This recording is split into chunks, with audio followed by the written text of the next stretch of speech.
আমাদের যদি কোনো ভুল হয়, অপরাধ হয়, তাহলে সেই ভুলের শাস্তি বা সংশোধনের সুযোগ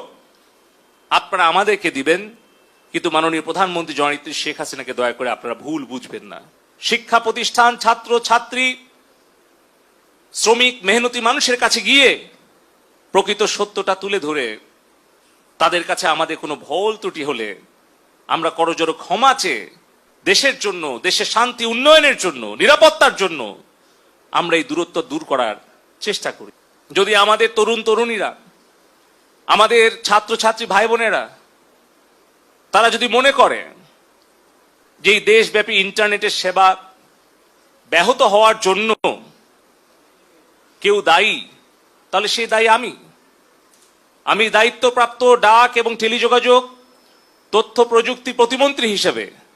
সারা দেশব্যাপী ইন্টারনেট সেবা ব্যাহত হওয়ার জন্য